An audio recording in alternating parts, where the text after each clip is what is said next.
Hello, and welcome to Fresh Blood, a podcast about killing it in the age of ageism, where we prove that new blood does not necessarily equal young blood.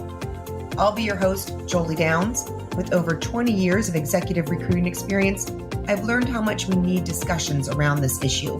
Thank you for joining us here on Fresh Blood. Thank you for joining us on Fresh Blood. Today, we are talking to Arie Brish. He is a cross-functional innovation expert with a decorated background. He started his career in the Fortune 500 world, rising through the ranks and holding multiple senior-level roles while launching over 10 startups. At the age of 49, he left his corporate career to start his entrepreneurial journey as a co-founder of a technology venture. At the age of 51, he became a CEO of another startup. At 65, he published a best-selling business book, Lay an Egg and Make Chicken Soup, which became a hit with young entrepreneurs and investors alike. He is currently running his own consultancy. He's a board member, a speaker, and acting mentor advisor to multiple companies. Not to mention he speaks 4 languages, which I find incredibly impressive as well. Arie, thank you so much for joining us here on Fresh Blood. Please tell us a little bit more about your story. Okay, thanks for having me, and thanks for this kind introduction. You gave me too much credit. Not enough. Yeah. Okay. Going back, where to start? Looking back on all my career, one of the things that kind of going through my career, a common thread throughout my career is I'm trying to. I like to try new things. I get bored very quickly, and every few years I'm jumping on something different, which is maybe it's not a good advice for everybody, but it worked for me, luckily, because you're running the risk of falling on your face if you start something too different from what you did before. Fail quickly, right? Yeah, but that kind of, it works for me, luckily. So that's how you get onto the right thing. Yeah, right. What would you say has been, you've done a lot of great things throughout your career. What would you say has been the path to your success? Several things. One is I get thrilled by doing new stuff, and that's kind of energize you to get your arms around anything new that you're doing, and you become. There is a learning curve on for every new job, but there is also a master learning curve on moving fast on another learning curve or another project you take upon. So, so you weren't afraid to try new things, basically. Not just I wasn't afraid. I was always very enthusiastic on jumping on new things. So I'll tell you a story. That's going back like a million years when I started or had to decide what to major in school. At the time, I grew up in Israel, and at the time, it was in the 70s during the energy crisis. The government decided to build nuclear plants for electricity production, and they didn't have enough professionals because it was something new. So they started a new class in one of the universities just to train very quickly people to staff that nuclear plant. So that was something new. I chose that just because it was so new, nothing else. But then they came back, after one semester, the government changed their mind and change the plan to use conventional fuel, and the university came back to us and said, oops, we're sorry, we misled you, we don't need nuclear engineers anymore, but since we misled you, we will let you, and the university was in a remote town down in the desert, so since we misled you, we'll let you choose any science or engineering class or school that without any additional qualification or testing. And that made the decision very difficult because I had no clue what I want to do.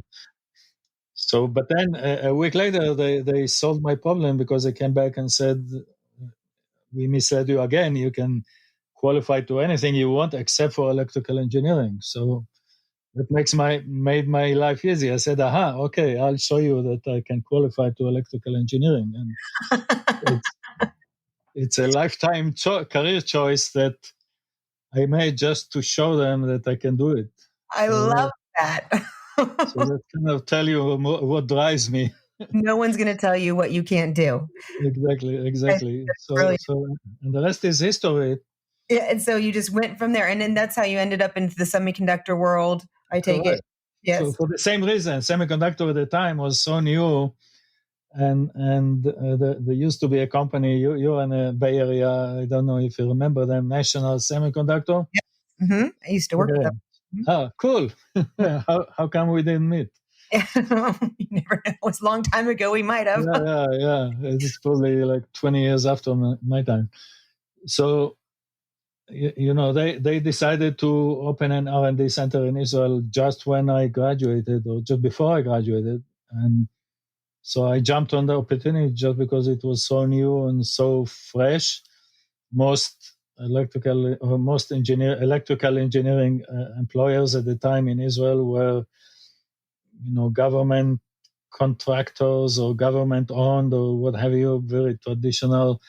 And this was fresh and new, and not just semiconductor, but it was microprocessors, which back then people didn't know what to do with that. I mean, we had the vision that eventually there will be something called personal computers. At the time, we called it microcomputers. Mm-hmm. So there was kind of an idea of this is a good idea to have. Every person will have a computer on their desk eventually.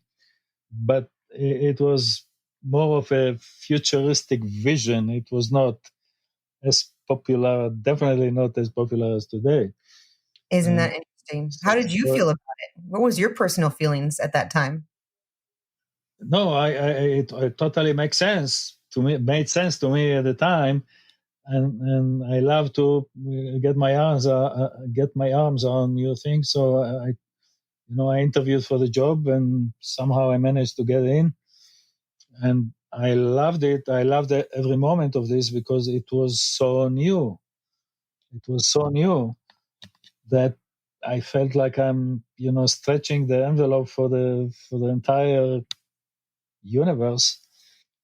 And eventually it did happen, a few years later, 10 years later, 15 years later, every person has a personal computer.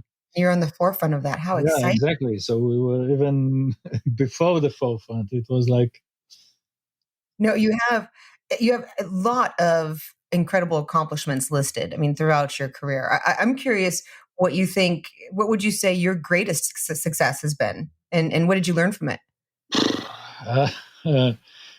It's probably the fact that I survived until now, changing jobs or changing verticals every few years without major failures.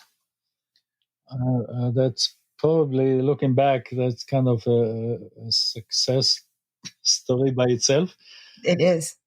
And later on, always I took always, in most cases, I took jobs that were kind of impossible, that most people thought I was not qualified to take, but somehow I managed to convince people to take it, and I enjoyed the learning experience and expanding my horizons on doing all these different things. Mm-hmm. No, that's great. And what about during your experiences? Have you had any significant obstacles that you had to deal with that you were able to learn something from?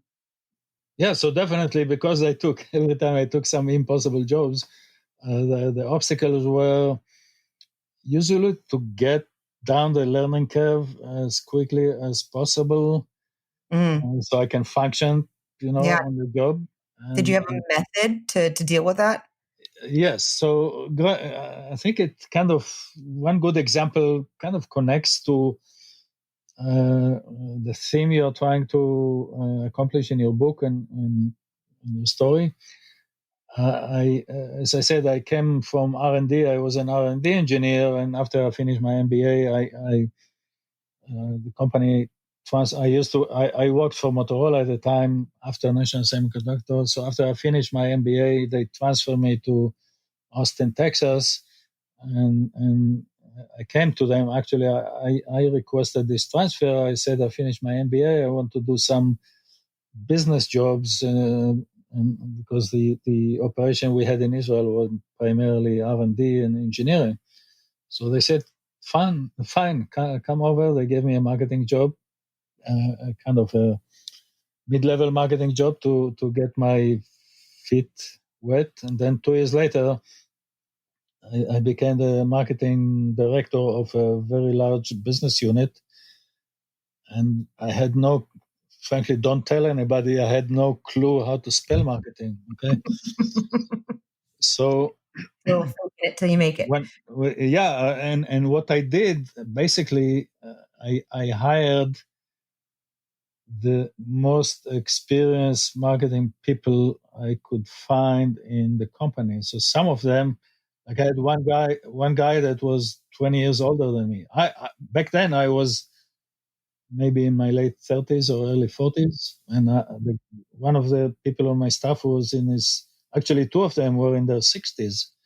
And I did it intentionally because I knew I need all this experience because I had like almost zero experience in marketing. Yeah. So instead of feeling insecure, you went with, I'm going to be very smart. Yes, I mean the success of every manager is the people that work for you. It's not your wisdom, is the people that work for you. And you sit in a staff meeting or whatever and brainstorm on a problem, and you as the manager just listen to everybody, and if you are, I wouldn't say smart enough, but if you have open mind, that you can listen to everybody and make a decision based on what you hear from different people on your staff that debating an issue. Yes. Yeah, a great leader is someone who knows what they don't know. Really. Exactly. And I knew that I don't know anything. Yes, and is willing to listen to the people who do. That's exactly. So I intentionally hired people with 20, 30 years experience in marketing, because my experience was like 1 or 2 years before. That was not much to run. When I started, it was a $300 million business unit, and my experience was just a small part of the marketing portfolio, but I had to have people that have the experience in other aspects of the marketing. The other thing that I believe in, and that's kind of expanding a little bit on your focus, but I strong believer in diversity in the team.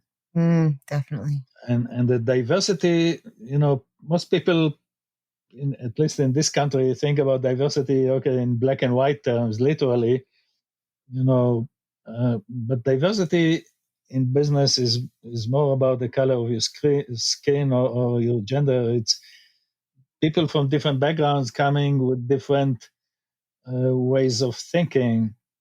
So yeah, gender and ethnical background is one aspect of it, but countries of origin, different schools, different ages, coming back to you focus. So I also had a habit, and I still do today, to hire interns from that are still going to school, and they bring to the party a totally different benefit or aspect, because they come, with no experience at all, and they start to ask questions. Why do you do out of the box question? Because they don't have a box. So they say, what do you do X and not Y? And you start to think about the question, and if your answer is we never done Y, that's the wrong answer. Maybe it makes sense to do Y and not X. And I always benefited from having the college interns working for me. So that's another aspect of diversity, age diversity. I had people 20 years older than me and at the same department 20 years younger than me. Right now, I'm part of a startup. This is another story for you. Part of a startup. The founder, very smart guy, but he is a physician. So all his experience is in being a physician. And he shopped around and put together a team that the youngest person in our team is 22 years old and the oldest is probably in the late 60s. And we work as extremely well as a team. Everybody respect what the other person brings to the party. And we have about 10 people right now and all with different backgrounds from different countries, different parts of the world, and diverse age groups. I love it. I think it's so important. Honestly, when you were talking about it made me want to give you a little clap. Yes, that's exactly what we need. That's exactly what we need. All the different viewpoints, all the different mindsets. It's the different experiences and the way people look at the world through different eyes. That's the type of diversity that we need on all of these boards and C-level managers, directors, all around. So I love that. Now, I know you mentioned you've made a lot of different changes because you were willing to try new things and get excited about new things. And then I know that can sometimes when you make a change and you don't have something already lined up, things can get a little difficult. Did you ever have trouble finding that next right role? Yes, there is always obstacles when you try to find the next role that you are not considered qualified for. Uh, so you need to be prepared and be persistent in going after your goal. For example, my first job as a CEO of a startup,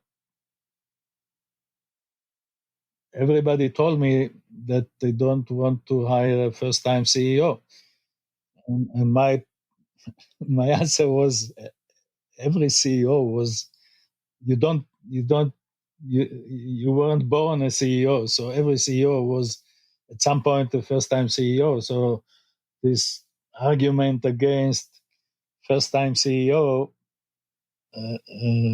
was not valid in my eyes. It caused a couple of 2 or 3 months delay in my job hunting at the time, but eventually I landed on something. I kind of analyzed the map of where the opportunities are and strategize my search on a certain segment that I thought I'll have the best qualifications to contribute.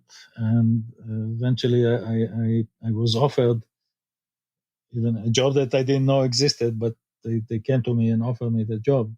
Wonderful. So you knew what you wanted, you kept after it. You didn't accept the broken rules that people were offering you, trying to say that you couldn't have this because you didn't have this experience, and you just kept going after it and you found that right thing. Yeah. I had an Fantastic. offer at the time to be a VP in another startup the next day that I started my search, and I had to turn down multiple VP offers because I knew that what I wanted to do is to be a CEO of a company. And by the way, my motivation was not the big title. I like CEO jobs or general manager of a business unit if you're in a bigger company, just because of the diversity of the job that you have to perform. So you have to be able to talk to your engineers, you have to be able to talk to your finance people, you have to be able to talk to your marketing people and put together a strategy that takes into account all these disciplines. So that's what I like about a general management job, whether it's in a large company or CEO of a smaller company. Mm-hmm. It fit your personality well, it sounds like. Yeah, exactly. It's more about personality or the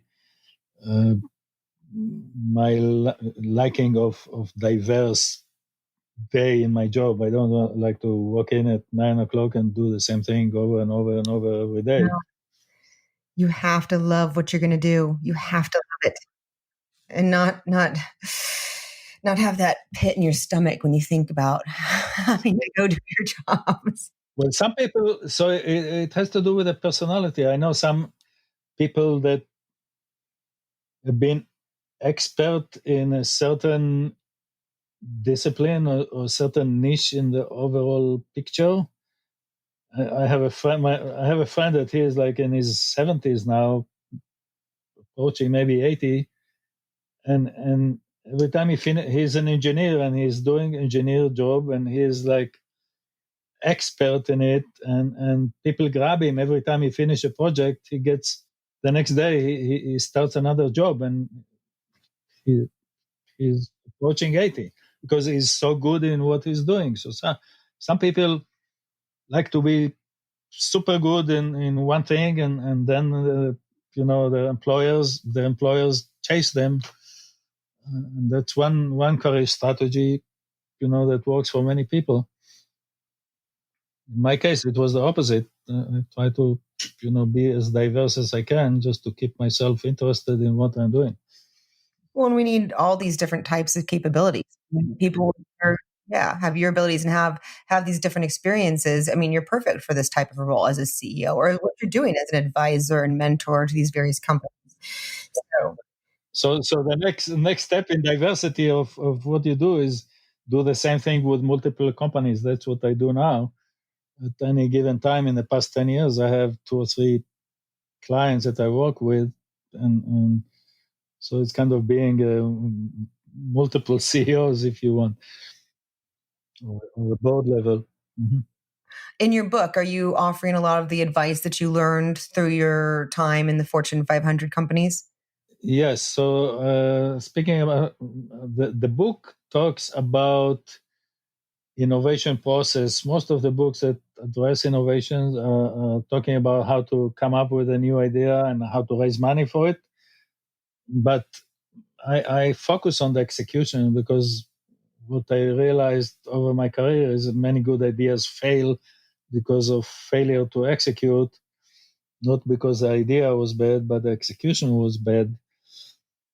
So the focus of the book, 80-90% of the book, is about different aspects of the execution of the innovation process and commercializing the innovation. And going back to your diversity question, there are several studies that show that startups or teams in general doing about 50 to 60% better if the team is diverse. And different studies define diversity in different ways, but there are several studies, one by a VC in the Silicon Valley, that tracked their companies or their portfolio companies for a long period of 10 or 15 years. And their conclusion was that if they had diversity in the founding team, the company did 50 to 60% better. There is another study by HBR that shows very similar results, and they kind of approach the question from a different angle, but the results were very similar. Surprisingly, 50 to 60% better performance in a diverse team, and the explanation is, I have in my book a graphical representation of why this is happening. If you start a business with your best friend from first grade, you tend to think so much alike that it's almost like the same person. You don't see, left and right beyond your very narrow box. But when you have a diverse team, the team box is stretched out or expanded. So what's considered out of the box for you, if you bring a partner that is from a different country or a different gender or whatever, your team box is being stretched out, and the box is bigger. So thinking out of the box, so to speak, is not such a challenge because your box is so big that even the thinking out of the box in a non-diverse or not diverse team, here it's inside the box. There is always somebody in the team that is kind of, this is inside the box for this person, and therefore it's not such a crazy thing. No. And So thank you for sharing that, because that's a powerful, proven case study there. So yeah, and it's scientific. The diversity thing started in the 80s as a social, justice motivation. But then 20, 30 years later, there is so much study that shows it's a good thing for business. All people need to know that from a business point of view, that diversity is not just a color of your skin. You have to consider all kinds of different backgrounds.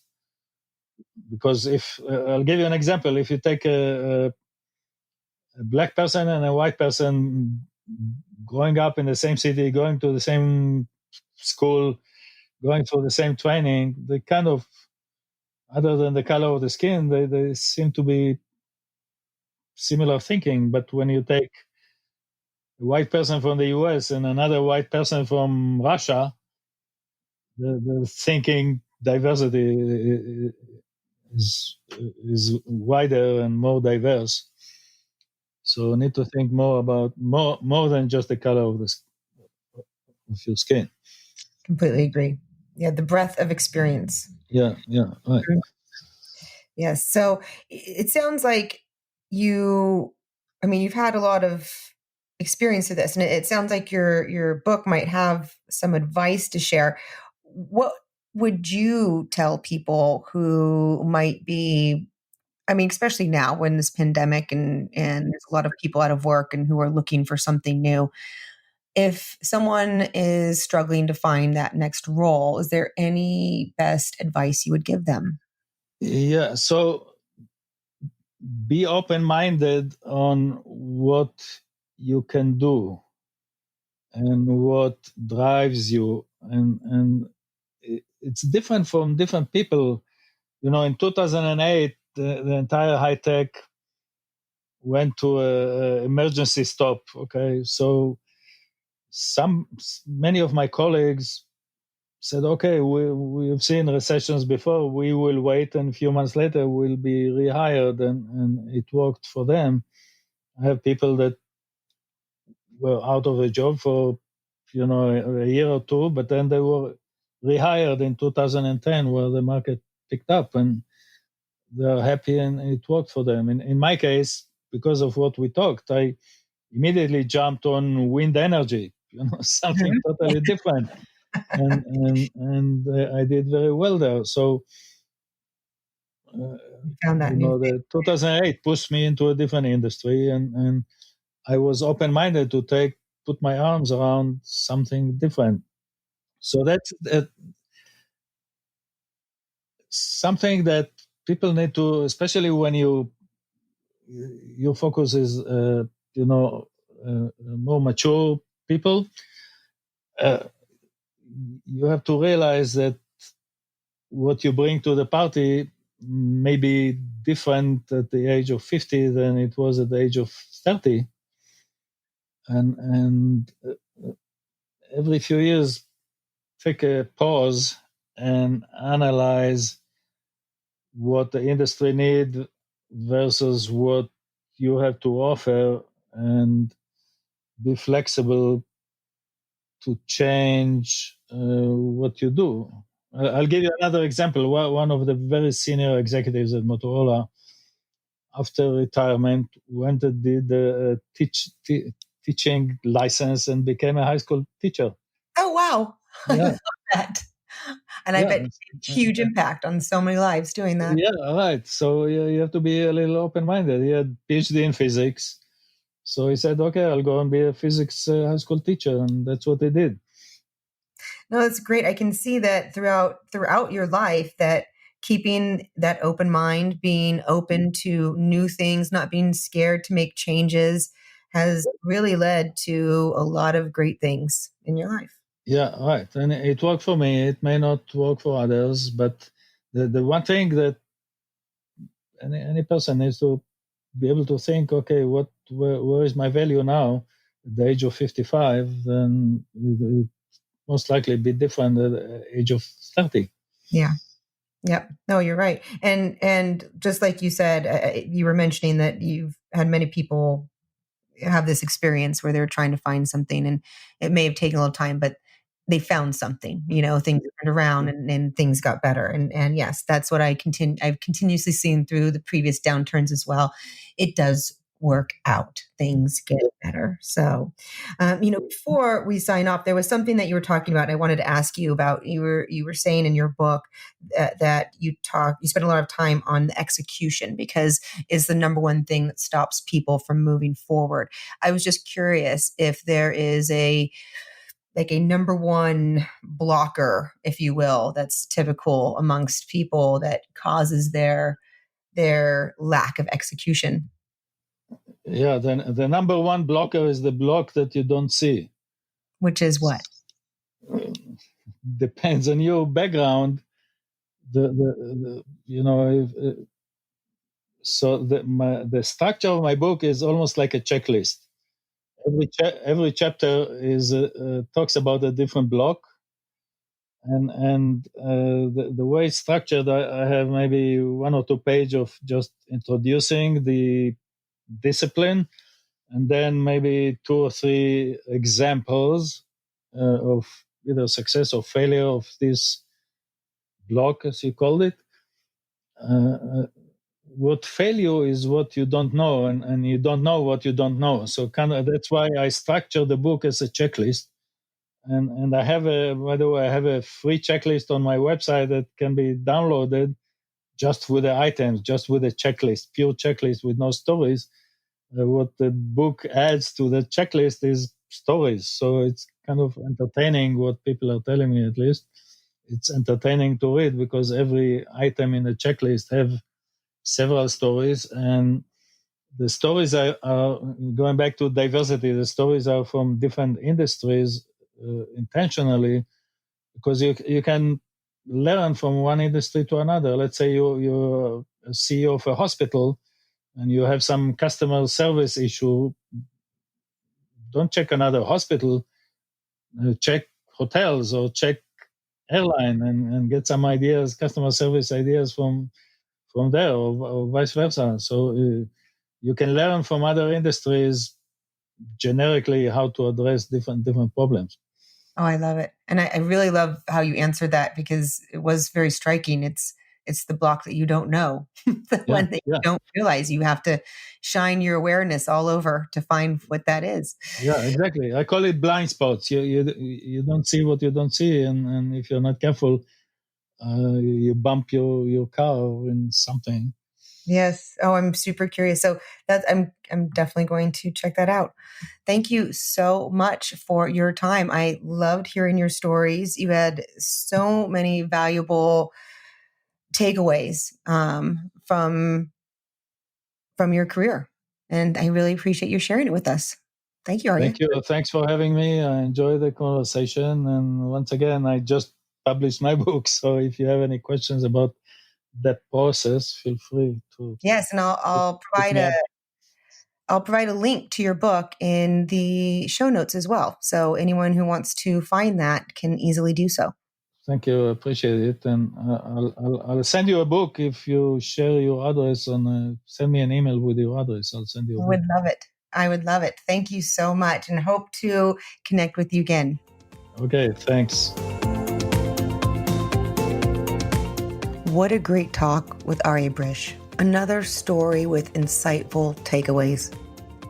Arie's enthusiasm and openness to trying new things seemed to be key to his path to success. He chose nuclear engineering, electrical engineering, wind energy, and more because it was fresh and interesting. He continuously embraced the new with energy and enthusiasm. And because of that, he continued to grow and expand in his abilities, his knowledge, and his expertise. This is an important message to reflect on, particularly in the second half of life. I've seen many people age and become resistant to the new. It's easier to be resistant to the new, but there is no progress in that attitude. There is no growth.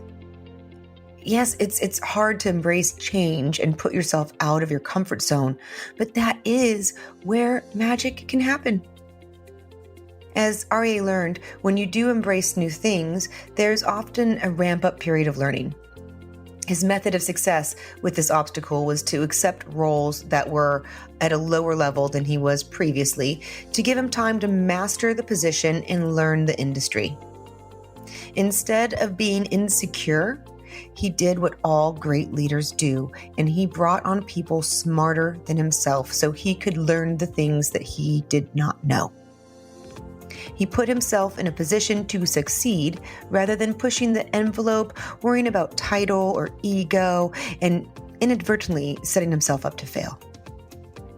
He was willing to prove himself, and he made sure that he did what was needed to move up the ranks.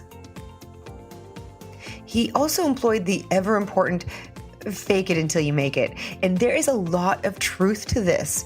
Research shows that appearing confident makes people perceive you as more confident. Carry yourself in a way that shows you will succeed, even if you feel completely insecure. If you act like you are confident, you will trick your brain into believing it, and you will perform better. One of the bigger lessons Arie learned is the importance of diversity. He's seen firsthand how diversity in all aspects is vital to companies. Not just different races and genders, but also people of various ages, religions, schools, geographic regions, and more. Each viewpoint has so much to offer. There is significant value in the various outlooks that each person can bring to the table. And this isn't just hyperbole. The studies show that startups and teams perform 50 to 60% better if the team is diverse. Let's let that sink in. 50 to 60% better. Who doesn't want to increase their performance and in turn their profits by 50%? Here's an easy solution to help you get there. Diversity. We all need help to see beyond our narrow perspectives. I love that Arie was persistent going after his goals. If there was something he wanted, he didn't let others' opinions stop him from getting there. When he was consistently told that they didn't want to hire a first-time CEO, he could have accepted any other number of solid VP level roles. Instead, he didn't accept the broken rules others were offering. He trusted in himself. He stayed focused on his goals, strategized his search, continued his outreach, and eventually found that CEO role he was looking for.